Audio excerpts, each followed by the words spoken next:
Welcome to The Point of View. This is your favorite current affairs show on television. Here on The Point of View, we pick the right topics, we get the right guests, and ask them the relevant questions on issues that matter to you. But the big issue in the past few months has been Ghana's foray to the IMF. Whether for the 17th or 18th time, it depends on who you really ask. Our show tonight is based on a follow-up. So in our previous show, we spoke to Leandro Medina, who is the resident rep for Ghana for the IMF, who gave us a background to this current program. A lot of you sent in messages wanting to know more about the conditionalities for Ghana's latest IMF program. We've obliged you. So today we are going back to the touch screen. And what are we doing? We're going to walk you through a brief history of our encounters with the IMF, the specific conditionalities that have been imposed on Ghana on the basis of this new program, and hopefully some suggestions as to how Ghana can navigate managing this macro stability we require and also bringing the growth and development we all want. Stay with us.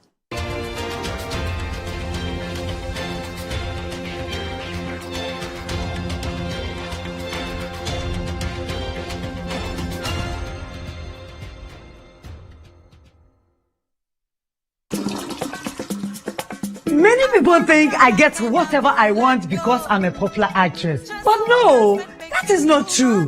Me Alcasano, Adebia mi yebiano, me shishimpe papano. And when I find it, I stick to it. My shishimenya Bell Pack tissues. Bell Pack ewe tea roll. Bell Pack tea roll. Soft, but not weak. Strong, but not hard. It is smooth. Me yusua, me hotome. It's just perfect. Same as the kitchen towel. What's about what? What's me the papaye? What's me soaky? Etimu esa pepa. One Bell Pack kitchen towel lasts longer and saves you money. It's time you switch to Bell Pack today. Say your pocket tissue, table napkin, tea roll, and a kitchen towel. Bell Pack is simply the best. It's just perfect. Nothing feels so good like Bell Pack.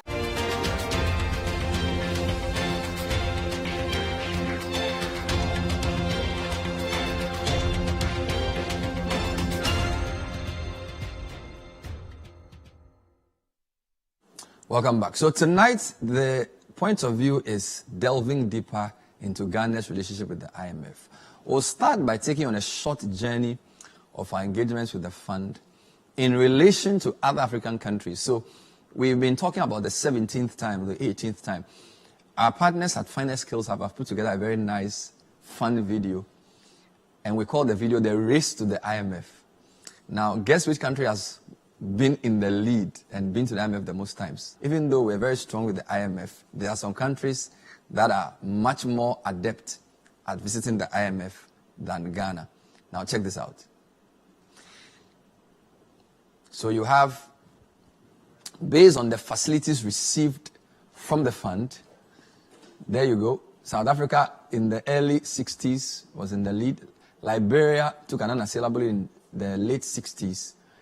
And they've been leading ever since. Now, the black line is, and watch the black line. So this is Ghana. So as of 1981, the year I was born, Liberia had been to the IMF 15 times already. By the time I was born. Morocco, 9 times. Somalia, 9 times. Burundi, 7. Sudan, 7. Tunisia, 6. Ghana was going for its 5th program. This is key because this is the prelude to the Rawlings era. We had Nkrumah, we had the National Liberation Council, we had Buzia, we had a Champong, we had a Kufu, we had Liman. So by the time Rawlings came on the scene in 81, 5th program, just about to overtake Sierra Leone, who were 6th. Rwanda had gone 5, DR Congo 5, Egypt. So you notice a widespread. So there are North African countries there. There are West African countries. It's an interesting crowd. So let's go on. So 82, Ghana had a long program. 87, we kept going all the way to 1992. So by 1992, or when the Fourth Republic began, right? So when we went for democracy and this constitution came into force, Liberia was still in the lead. Morocco was still the 2nd. Somalia had moved way up to 13. DRC 11. Now Ghana was... So you notice that in 81, we're around this 6. From 81 to 93, we had gone 11 times. So 5 more times in the Rawlings era. Because don't forget, the Rawlings era was when we had the structural adjustment program. Remember Yaw Graham telling us about the disagreements in the cabinet when we went to the first IMF program. Some of the people resigned from government because they felt this Marxist, Chalewote wearing Marxist, why are they going to these neoliberals? IMF's worldview is different from the Marxist worldview. So a lot of the Rawlings people, particularly in 79 into 81, 82, 83, they resigned, all right? So by the time we became a constitutional democracy in 93, we were the 5th most frequent visitors to IMF. So the point is that it's not democracy that's taking us to IMF. IMF, we love going. Whether it's in Nkrumah or Buzia, we always go. And I'll show you later on the kinds of programs we've been on. But this is a very significant junction in Ghana's history. You have a stable democracy, or a nascent democracy, that is now going to solidify itself. So Rawlings is in first democratically elected president in the Fourth Republic. He does 2 terms, and then Kufuor comes in.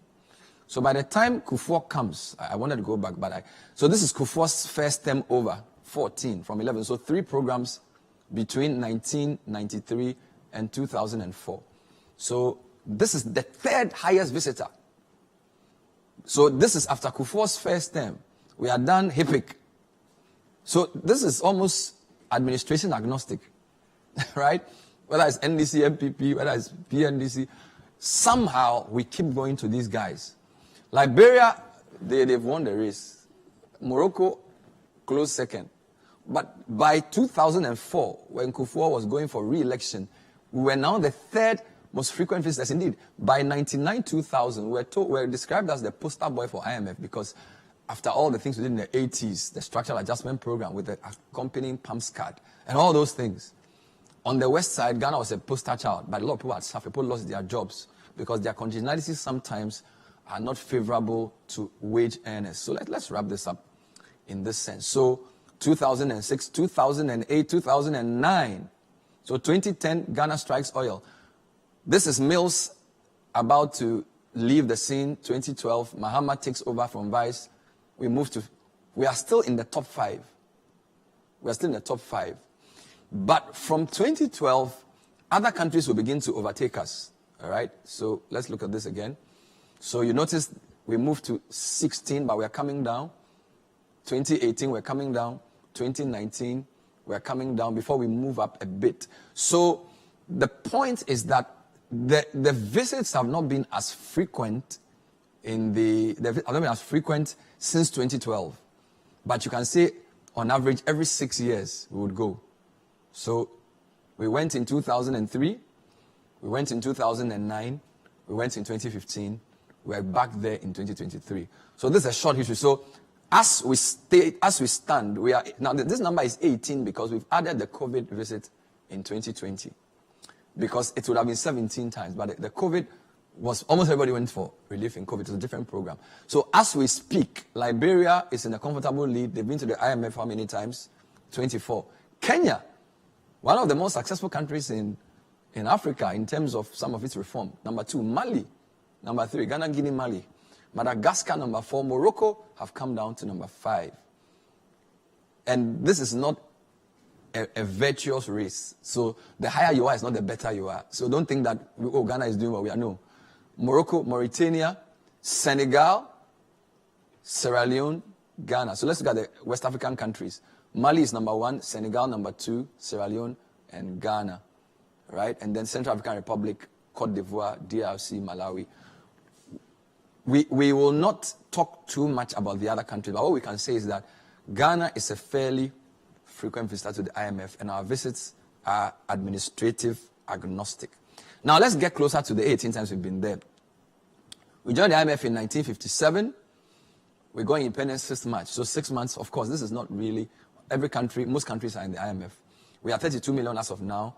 As we speak, inflation is in the mid-40s. I think it's now a bit below, it's like about 42. This is the key point here. So you have different programs, right? The names of the programs have changed, but the essence is still the same. All right. Now the chart, the bars here tell you the amount of money you get. All right, the amount of money you get. So what we are getting now, the 3 billion is the biggest. Is the biggest. You notice that since 95, the amounts have been increasing, right? Prior to the 90s, the largest support was in 88, 368 million. 83 was the beginning of the structural adjustment program. So you notice structural adjustment has been on for 40 years. It's an 40th anniversary. So in all our history, the reason everybody keeps talking about 1983 was that it was when we actually said, IMF, we need you. Right? This is the big one that we went for. So you notice it's much higher than its neighbors. The support will go down, and then 88 was when we were about to end the program. So another big one.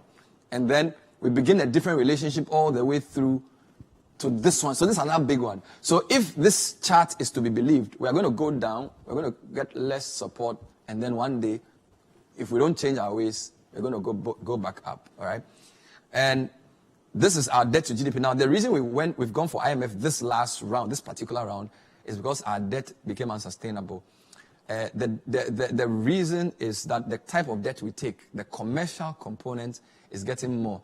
I'll show you a chart later on that will tell you that in the past 20 years, concessional loans are loans that have like a grant component of 34%. So it's like there's a grant and it's also not a very expensive loan, have been very high.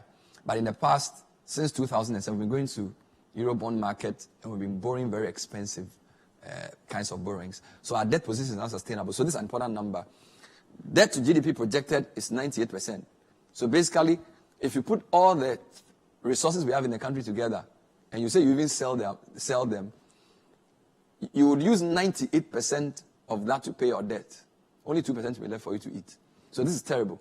You need to be 70 or below to even begin to talk about seriousness. So this is where we are, which is why we went for the IMF program, in amongst other things, right?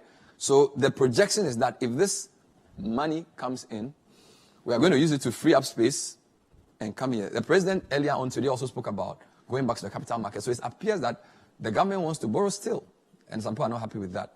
So far, this is the introduction. Let me just show you a bit about the current team. So what happens in an IMF program is that you write to the managing director of IMF and tell the director that, look, we are broke, we need money. I wish I could read the letter for you. It's a 2-page letter, very interesting letter. And if you compare that letter to what the IMF itself says about the economy, yeah, so maybe let's go to the letter, and then I would tell you who this guy. So the letter was co-signed by the finance minister, Ken Ofori-Atta, and the governor of the Bank of Ghana, Dr. Addison. But when the IMF team came to Ghana, they also met Dr. Bawumia and senior officials. So he's the head of the EMT. He is the guy who manages the fiscal side. Fiscal has to do with government expenditure and government revenue. So this gentleman will determine whether we have money for roads, where we should allocate it for roads or schools or LEAP or cathedral. And then this person determines currency and interest rates. So it's two sides of the equation. So no wonder when the press conference was held last week, these are the two gentlemen who addressed the press conference. All right. What did the letter say? I'll just run through the letter quickly if you can show it to me. Yes. So, dear Dr. Georgieva, that's the name of the IMF resident, the IMF managing director. We are asking her to give us money, but we have to give a background to justify why we're asking for the money, right? Following 3 years of strong economic performance, Ghana has been hit by major macroeconomic challenges. I'm just jumping right now. They describe this as shocks compounded by tightening fiscal condition, paragraph 2. So it's a very nice letter. Faced with this difficult situation, we've laid out a strong program to restore macro stability and lay the foundation for strong and inclusive growth. And then we have a program called the PC-PEG. And then paragraph 3, we've taken steps already as part of the PC-PEG. Parliament has approved the 2023 budget. We are jump-starting an ambitious front-loaded fiscal consolidation program. I'll explain what that is, fiscal consolidation. Big English. Then at the bottom of paragraph 3, the Bank of Ghana has tightened monetary policy stance significantly. That means they will raise interest rates. They will not let too much money be in the system. So when you're looking for money, you will find some, you know. And then paragraph 4 is where the key request is, right? Point 4. To support our objectives, we wish to request a 36-month program or arrangement under the ECF with access to 304% of SDR. All countries who are members of IMF have money that they put there. Your special drawing rights are a quota of how much you give. Now you are taking 304%, it's like an overdraft. Your money is 100, but you want 300 of your special drawing rights to be disbursed as budget support to support our expenditure, along with support for development partners and financing, provided the comprehensive debt restructuring that has been launched, etc., etc., etc. Paragraph 5, we believe the policies and actions set out. So the IMF program is that you propose a policy action, the fund will come in and say, we think that this policy makes sense, and then you would work together. Paragraph 6, should further measures be necessary, we consult in advance with IMF on their adoption in accordance with applicable IMF policies, and then they speak about transparency in operations, etc., etc., etc. Signed, Kenneth Ofori-Atta, Minister of Finance, Ernest Kwame Naidu Addison, Governor, and then copied Secretary of the President, and then you have so this letter was sent, and of course the IMF agreed, and then they sent a staff team to the country to come and evaluate our numbers. The team was led by this gentleman. We interviewed him after his work. So the IMF approval process is twofold. The staff team will come. These are economists led by this gentleman. That lady was also there. He's from France. And they would come and do some work. They started working in July, and by December they had seen enough to say Ghana needs money. So they are basically saying what Ken Ofori-Atta and Dr. Addison are saying is true, and that we should support them. But these are not the guys who determine if we should get the money. They are administrative jobs. They will then write to the board, which are the big boys in the IMF, the G20 countries, the US, the EU, the French, and all these guys. And they will now sit, as they did last week, and say, yes, we're going to give you the money. But before you get the money, you have to agree on how you're going to pay back, because the 3 billion is not a gift, it's a loan. How are you going to pay back? You have to restructure your debt. So domestic debt exchange comes in, and all of us have to contribute. Then some of your debts are classified as bilateral debts. You owe China, you owe Russia, you owe Ukraine, you owe anybody.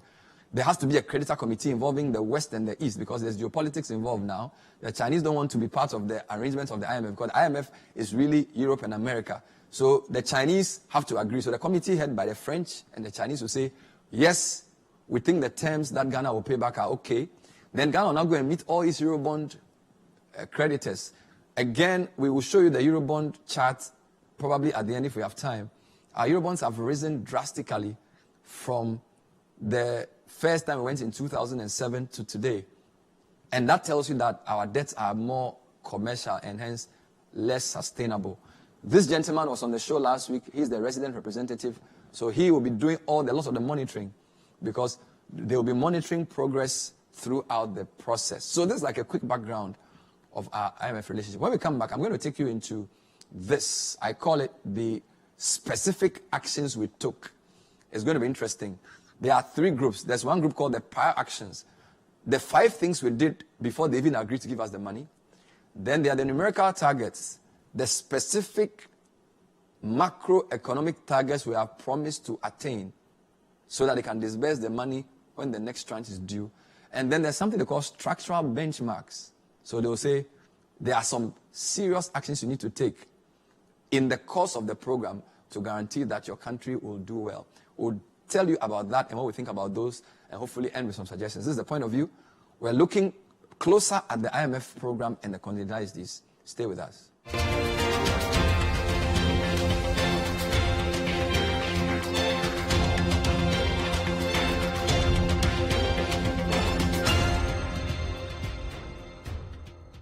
Pepsodent introduces charcoal and lemon essence. The unique combination of natural essences whitens teeth naturally for you and family, because every smile matters. New Pepsodent Herbal.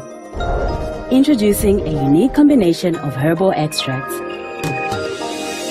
in an antibacterial toothpaste for strong teeth and healthy gums that protects your family and you. Every smile matters.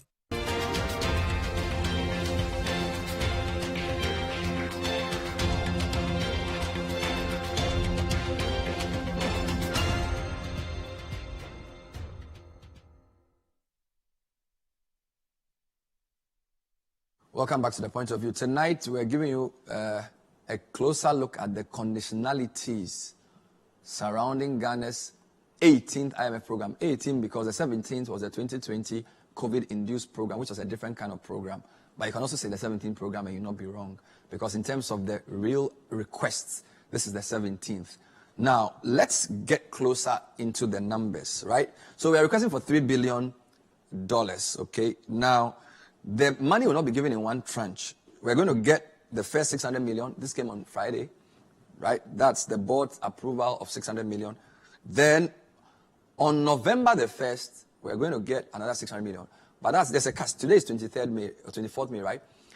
On 23rd June, they'll review what we've done between the time we requested for the program and 23rd June. If they feel we are on course, they'll release the next tranche in November. So even though the money will be released in November, the review will be on 23rd June. So very important to look here. So the first review is 23rd June. So in a month from today, they'll look at what we've done, whether we are serious with the program. 600 million has come in, budget support. Another 600 million has come in, budget support. Then, third disbursement, 1st May 2024. Right? So that's next year. We're going to get 360 million. So the money is reducing now. Again, they'll review this in December. So 2 days before Christmas, when you are chopping Christmas chicken, they'll be analyzing, they'll be marking the script. If we do well, they'll release the 360. So the money is not automatic, right? And you have to submit a lot of documents. Then November 2024, 1 month to election 2024, they would have checked us again June 24. That's the third review. If they are happy, we get another 360. So you see the ball gets smaller. So you are front loading the enjoyment too. You are getting the big money early. But the work gets harder the further you go. We'll show you that as well. By 1st May, this is the issue. So President Akufo-Addo, he will enjoy all this money. Whoever wins the election is going to get 360. So this administration, because obviously after December 7, there's going to be a new government, whether it's MPP, NDC, CPP, PPP. Our new president and his team would have 360 million. So about 1.9 billion would have been spent already before they came in. So they will get 360. Then by end of 2025, where the 5th review is done, they'll get another 360. Now, what typically tends to happen is that if we do all this well, and we are on course, they could extend the program and give us more money depending on how well we are paying. But the new administration will benefit from less than $1 billion. 360 times 3 is approximately $1 billion. This administration will take $2 billion. Very important question, because when an IMF program happens and there's an election, again, I'll show you a chart. I showed it during my interview with Mr. Medina. Election years are very difficult for IMF programs because the deficit, which is the difference between how much money you bring in by taxes and how much money you spend. If you bring in less than you spend, you have a high deficit. Election years are not good for deficit because Kamaru wants a road in his hometown. The director wants a road in a village. Everybody is asking the government for money, so government tends to overspend. So this October 25, May 25, 2025, may be shaky depending on how the deficit behaves. Be that as it may, this is how the money is going to come. Now, let's talk about the IMF conditionalities. A lot of you are interested in that. All right. We divide them into 3, and Dr. Medina told us this. The first group is what we call the prior actions, the things you did before you wrote the letter to ask for the money. If you don't do that, we even talk to you about the money. All right? Now, first point, they said enact legislation that will essentially make certain promises. So you've said you have some fiscal objectives. You're going to reduce your deficit. You're going to do this. Pass the laws to prove this. So the 3 new taxes we paid, you remember those 3 taxes? The tax amendments, that took effect from 1st May. Those tax amendments are part of this. All right? Now, they claim this is to ensure a front-loaded and credible fiscal adjustment. Big English. Now, this will improve our non-oil revenue to GDP ratio and adjust our non-oil primary balance. Primary balance is the basic definition as how much you get by taxes, how much you spend. It will improve that position. We color it green because we think this is necessary. With or without IMF, you need to improve your fiscal position. That's why this is green. This was the first prior action. What's the next prior action? You implement what they call an upfront tariff adjustment. This we do not like. We don't like this one at all. That's why it's red. We don't like it because in 2 quarters, electricity charges have gone up by 57%, 30%, 18%. We don't like this. This is not good. The light is being going off, right? So this one. So yes, we agree with this. We understand some of this, even though we think that they could have been a bit more nuanced. This one we are completely against, but we have to put it in red. But this is just my opinion. I'm sure. Yeah. Next one. This is an interesting one. Get Fund, Road Fund, District Assemblies Common Fund must start reporting provisional spending. So there are challenges with some of these funds and the fact that they are not routed through GIFMIS. GIFMIS is not a bad thing, right? So we think that it's good to allow GIFMIS to regulate these things. So this is a common sense thing to do, whether or not IMF program comes in. That's why we've labeled it green. It shouldn't be a problem. We did it. It's good. This one is interesting. The Bank of Ghana and the Ministry of Finance signed an MOU that the Bank of Ghana will no longer give money to the Ministry of Finance.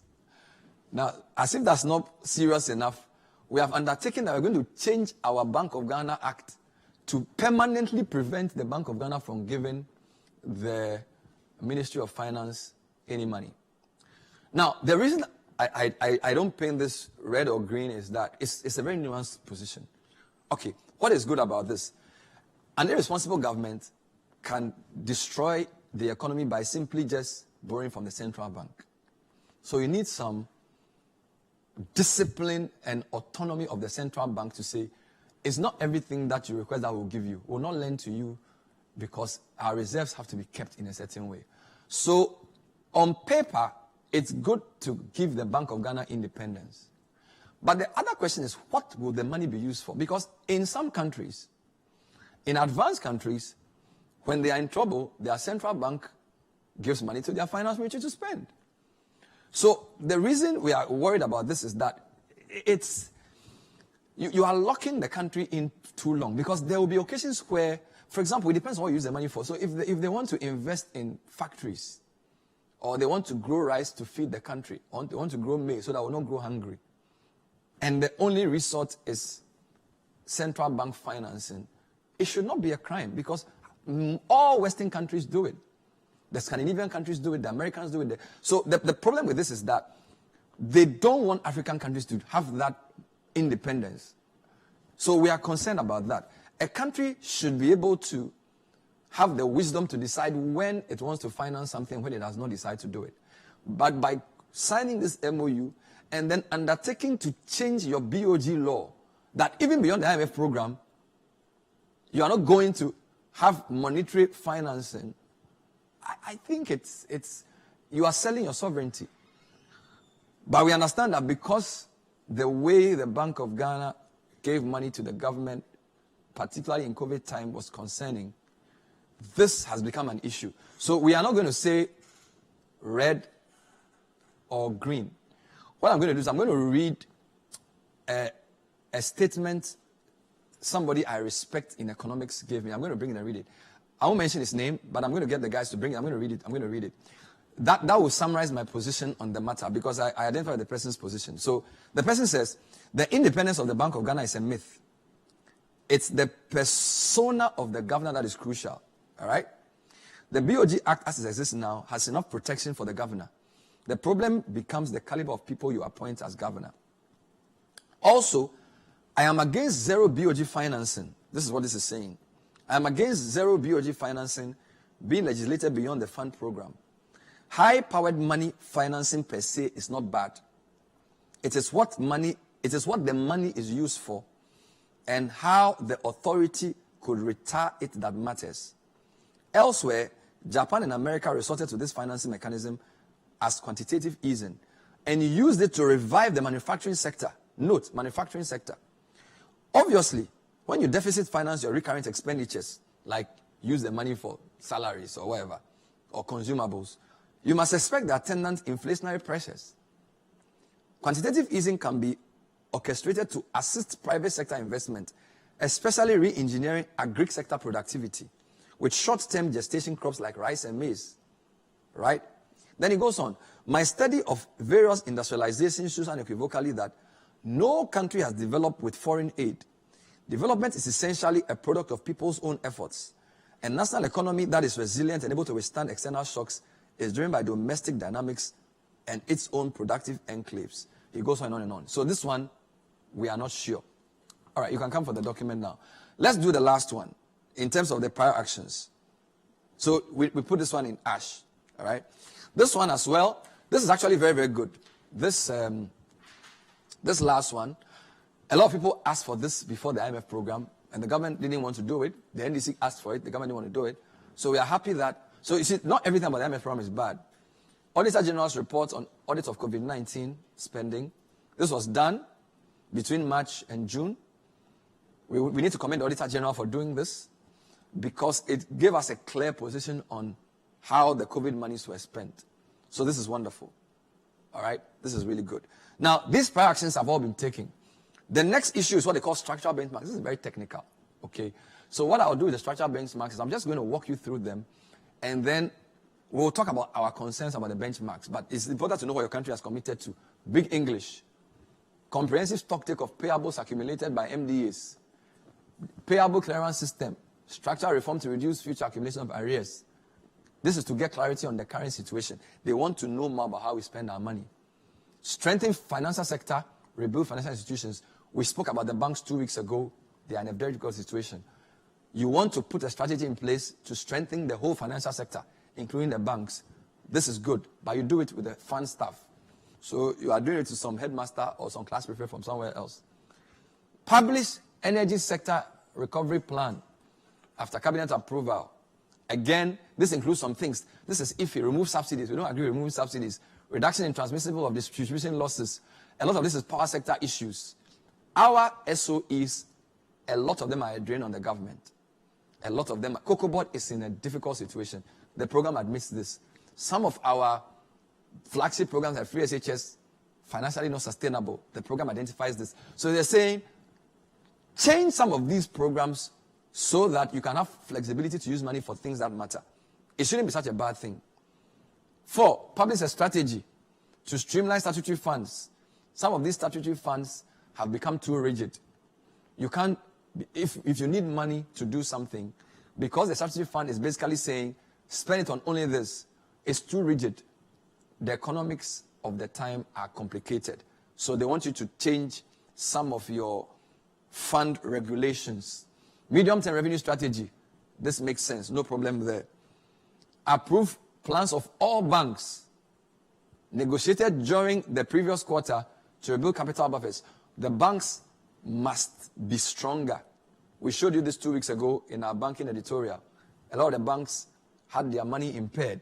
So the banks must submit plans for recapitalization. The government-owned banks have to be capitalized by the government. There's no problem with this one.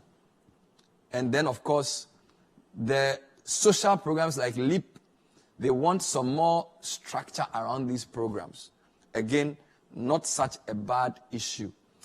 We have a couple of concerns around the structural benchmarks. I'm just going to, again, go through a few of them for you. Our major concern with the structural benchmarks are that if pushed too hard, they could affect poor people. If pushed too hard, they could affect poor people. Let me go through my notes on that one for you quickly. The main concern there is here. So, for example, there's nothing wrong with structural reform as being proposed in some of these slides, all right, as we keep showing them to you. We think, though, that this emphasis on public financial management, revenue administration, tax policy, energy sector reform, they could perpetuate certain capitalist structures which we believe could benefit a small, minute group. I'll elaborate on this, particularly the SOEs. So SOEs, yes, they must be profitable. But inevitably, this profitability could lead to privatization. And we think that privatization is not the way to go for some of the SOEs. PPPs are better. So we are sounding a word of caution that in the past, a lot of our SOE reforms have led to privatization and what you call divestiture. They have not necessarily worked. All right? Again, energy sector reform is good, as you would notice in the previous one. Energy sector reforms, because a lot of the problems are from the energy sector. We don't have a problem with that. But we are saying that this could lead to high energy costs. Already tariffs have gone up twice in the first 6 months. All right? And poor people bear the brunt of high energy costs. Women, youth, unemployed people, prepaid. A hospital 2 days ago, they couldn't pay for power. Look at what happened. Some kids died. Some of these policies, when pushed too hard, can be very inimical. All right? And then we are talking also about issues around tightening fiscal conditions and job creation. A lot of the challenges which will be posed by the structural reforms and the benchmarks could lead to fewer job openings. Job creation should be the number one priority of Ghana. We think that this should not be pushed too hard. Be that as it may, the structural benchmarks make sense and should be monitored well. When we come back, we'll take you into what is called the numerical targets, a bit more technical. But in doing so, we'll also show you how we got here in the first place and what we need to do to get out. This is still the point of view. We are reviewing the conditionalities for the IMF program, which we are part of for the next 3 years. Stay with us. We'll be right back.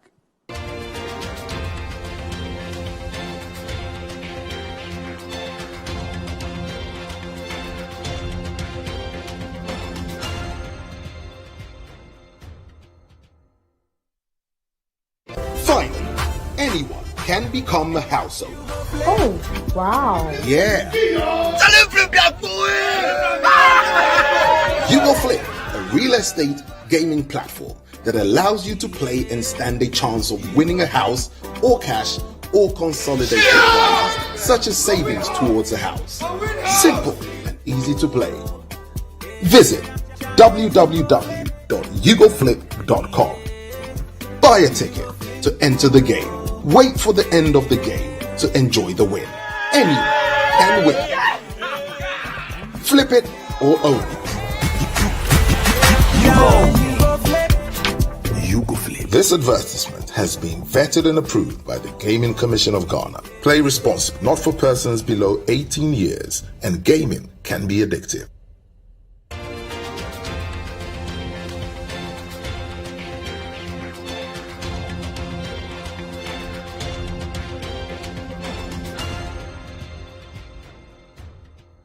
Welcome back to The Point of View. Tonight we're looking closer at the conditionalities for Ghana's 2023 IMF program. They are grouped into three. The prior actions are 5. The structural benchmarks are very many. Most make sense, but require moderation. The third group of conditionalities are called numerical targets. So this is a number, and Dr. Messina spoke about this. So, for example, there's something called the net international reserves by the Bank of Ghana, right? Now, by June 2023, now net reserves are in a very difficult situation. So it's in the negative, all right? Now, if we follow the program, we expect that by September this year, it will become positive and get to $270 million. So we are in a deficit of 98, almost $100 million. By September, we should be 270. By end of year, we should be 655. Right? This is what the program is saying. They do recognize that we'll be spending some of our money to do other things. And a lot of times, when the repatriations happen, you would expect that reserves will go down because typically you would have the attempt to stabilize the currency and all of those things, which would affect our reserve position.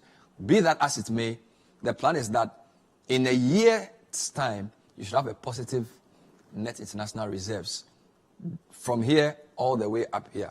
So this is the numerical target. Again, if the review is done and we are not here or close to here, the next tranche will not come. So these are very difficult and tight things to meet. Then we have something called the primary fiscal balance. All right. So we're basically saying your taxes netted against your expenditures, your revenue expenditure, the primary one. We don't complicate matters. Again, June 2023, you are in a huge deficit already, right? Minus 4 billion, all right? They expect it to even get worse by September, minus 5, all right? Central government includes some government agencies as well, okay? So some of our big oil parastatals and all of that is part of central government. So this is not just finance ministry, okay? So you have Cocoa Board and some of these big institutions all involved here. Look at that. So it gets worse before it starts getting better. And then again, by March next year, you expect it to now become positive. Okay?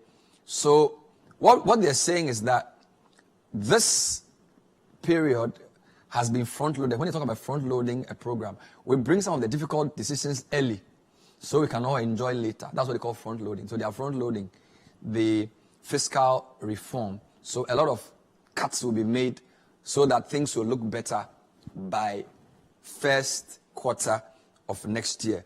Inflation has been a big issue as well. What do they want to do with inflation? Again, inflation is in the mid-40s, right? It's around 45, come down to 42. They are expecting consumer price inflation to keep reducing. And mind you, the Bank of Ghana's approach to managing inflation is basically increasing the interest rate. They call it inflation targeting.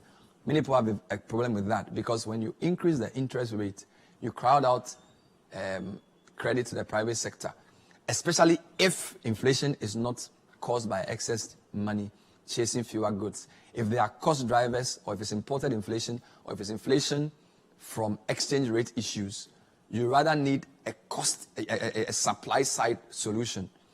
Be that as it may, the monetarists are the ones who rule the day, so the governor will keep increasing the rates.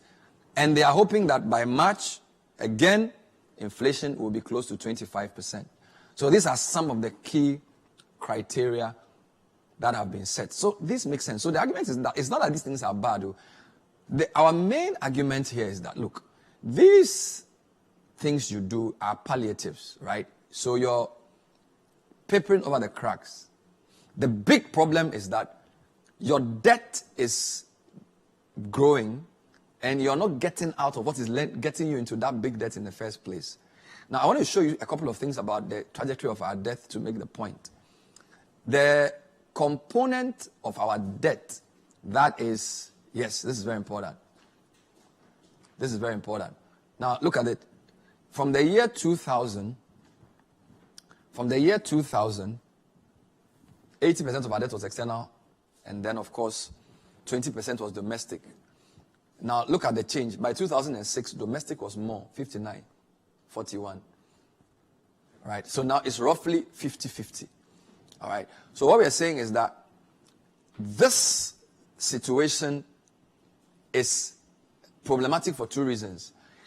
If this one is big, you're going to affect your domestic banking sector, which we have seen.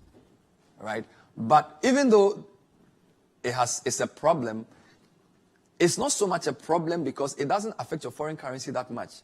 If this one is big, it affects your foreign currency a lot. But you need to disaggregate this one. What kind of foreign or external debt is it? So this doesn't tell the picture. But our debt split between domestic and foreign has sort of evened out. 50-50. All right, so this is okay. But let's go into the type of foreign debt. Then you begin to see why we are struggling, the type of foreign debt we have. So go to the next slide. Great. Now, this is bilateral. So the blue one is countries, your friendly countries giving you money. Bilateral debts are usually concessionary. So some of it is a grant. The Chinese will do this, the Americans will do this. It's not too bad. So what you want is for your bilateral to be a lot. Okay, but what we've seen is that the bilateral is not growing that much. The green is the commercial. All right, commercial, you go to a bank, maybe Standard Bank of South Africa, you borrow to do a road. The green, countries can get good terms, so it's not such a problem, but you don't want it to grow too fast. Again, multilateral is yellow. Multilateral is really the real one. So the IMF, World Bank, African Development Bank, these ones are good. If you manage it well, it won't give you such a problem. Now, the reason Ghana is struggling in our view is the red one, this one. international capital markets. This is the big bad wolf. Now look at what's happening. In 2012, when we struck oil, it was a very small, tiny chunk of our debts. 2013 wasn't that big. 2014, oil started coming in. This is Mahama and Setekpe. Mahama and Setekpe. Kenoforiata, Kenoforiata, Kenoforiata, Kenoforiata. Now this is a problem. This is what puts pressure on the currency. This is what leads us to use our reserves to prop up the cedi. This is what makes all your imports expensive because you have to pay back. This is what you need to deal with if you want to free the economy. And our solution is that reduce the commercial component and the ICM component of your debt so you'll not be that vulnerable to the dollar. Because your currency is too susceptible to the dollar, right? When the central bank in America or the Fed raises their interest rates, all hell breaks loose. All countries that depend on the dollar for importing rice, importing finished product, they run helter-skelter. Ghana spent $3 billion a year importing food and finished oil products. That's the same amount we are going for the IMF for 3 years. So if you eat what you grow and grow what you eat, you're going to reduce your dependency on the dollar. And then if you borrow less in foreign currency, you're also going to reduce your dependence on the dollar. Let's show you another slide quickly, just to tell you the breakdown of the currency of our debt, if you have that one. This is the problem. Okay, we proposed 3 solutions for the country. Solution 1, eat what you grow and grow what you eat. Reduce your exposure to the dollar by spending your hard-earned currency on things that matter, like machines that you will use in manufacturing, not on food. Number 2, work on your oil refinery so you don't have to spend all that money importing finished products. Dangote has an oil refinery. So Dangote will save Nigeria $26 billion a year because he doesn't need to import finished product into his country. You spend $1 billion a year importing finished product. Push pressure on your dollar. It affects your reserves. It makes your country unstable. And you go and borrow very expensive money and use it to prop up your dollar just to keep importing. So that's not going to work. So you need to be food sufficient. Number 2, you need to be energy sufficient. You don't need to keep importing finished products to power your electricity. Go for renewables. Invest in hydro. Invest in solar.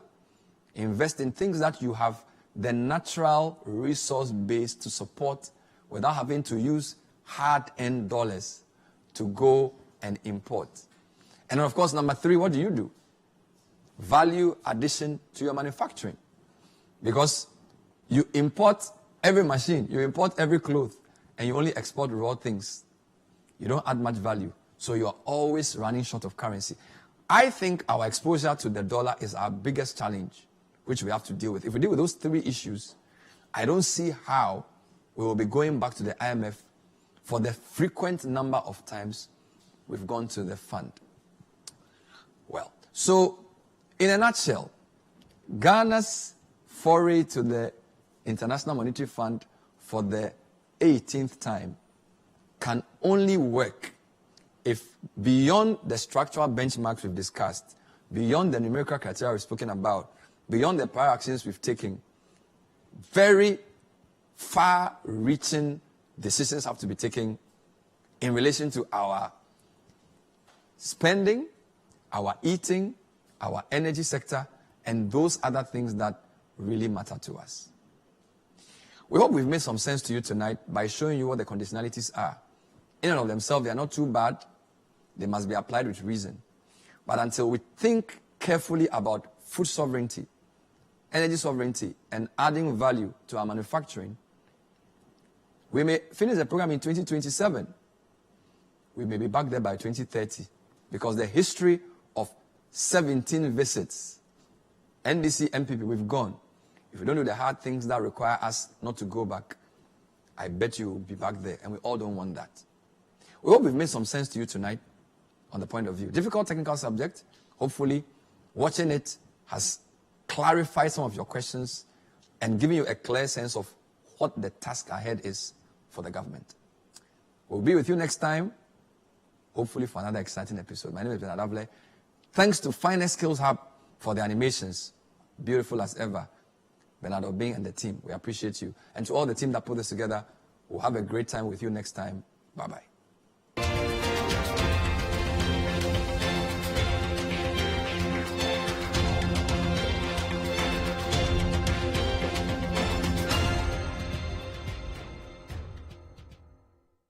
The Point of View is brought to you by Belpac. Belpac, just perfect.